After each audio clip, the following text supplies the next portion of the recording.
Hello friends. So now we are going to make a thermal analysis on a problem which is prescribed.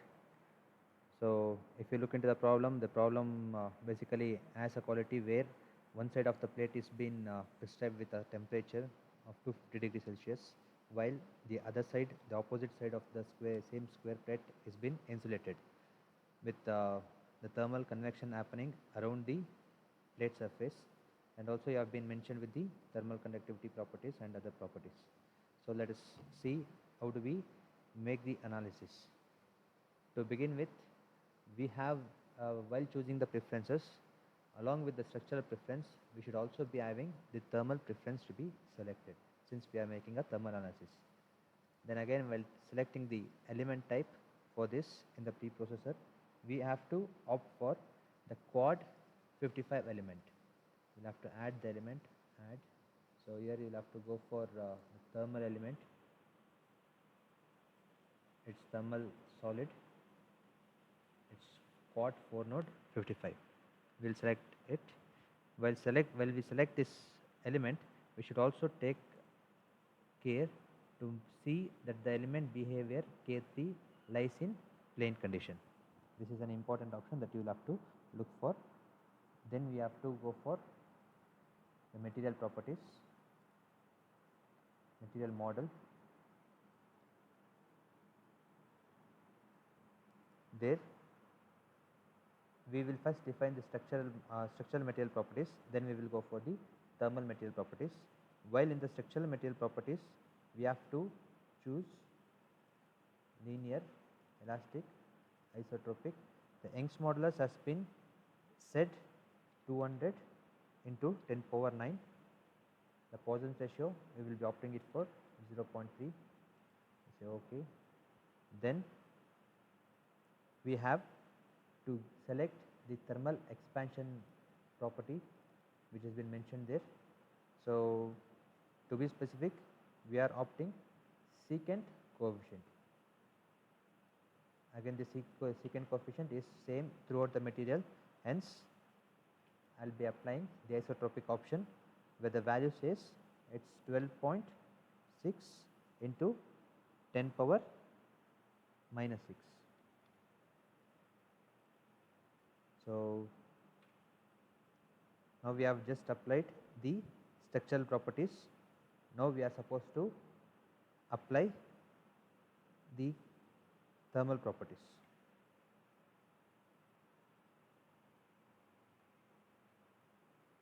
What are the thermal properties that has been said in the problem? Thermal properties which are mentioned in the problems are, we have been given with the thermal conductivity property, which is said to be 16.2, sorry. So I'll have to go for thermal. There we have been said the thermal conductivity is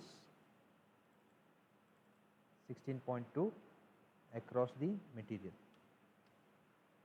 Say OK. Then we have to, now since we have all applied the material properties, now we have to model the problem. So we have to go for modeling. We have to create areas. It's a rectangle by 2 corners. So initially it is 0, 0. Now the rectangle's height and width has been mentioned. Since the height and width has been mentioned, we will be taking the height and width to be 100 and 100 as per the given problem. Say OK. We have our rectangle here. I mean, this would now be a square to be specific. Then we have to mesh the area. We will be going for meshing, mesh tool. So we shall mesh, pick all. So the areas are large. If I want to refine the mesh, I can go with a smart size. Preferably we will be choosing a final mesh of size 4.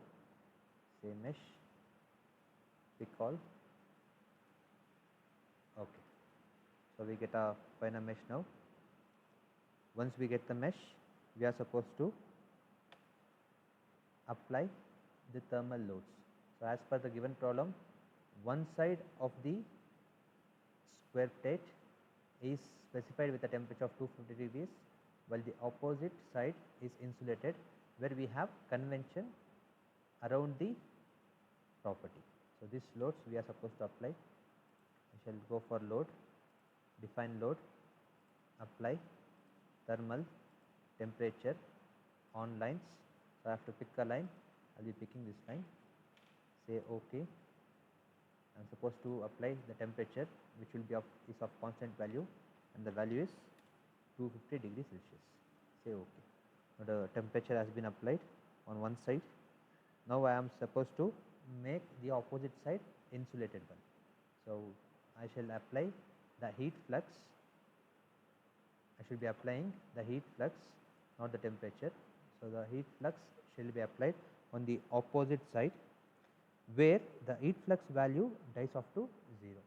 This heat flux I am applying it on the opposite side, okay, where the value I shall mention it to be 0, which is to kill the heat flux property and make it a insulated one.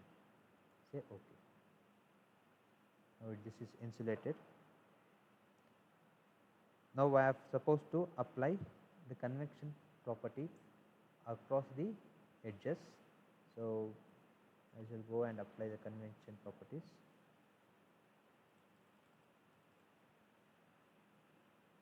Convection.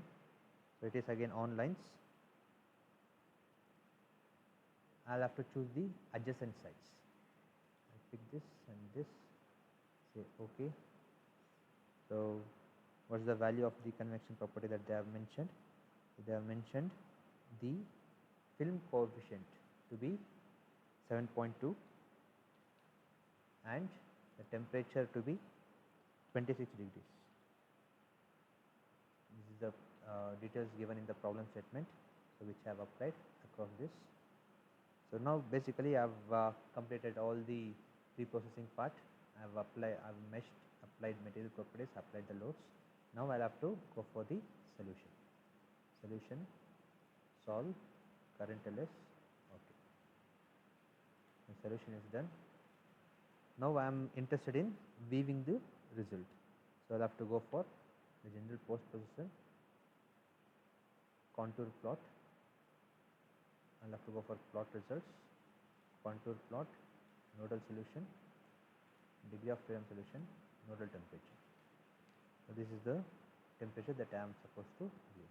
So here I can clearly see the temperature distribution from the specified temperature edge to the insulated edge. So when the convection is happening over this, the variation of the temperature goes this way, where the highest temperature is at the specified temperature, where here it dies off to 0. You can check the values, how the variation would happen. So this is through the convection, that's why the temperature is graded. The temperature convection, the heat energy transfer happens across the edges in this fashion. Well guys, thank you.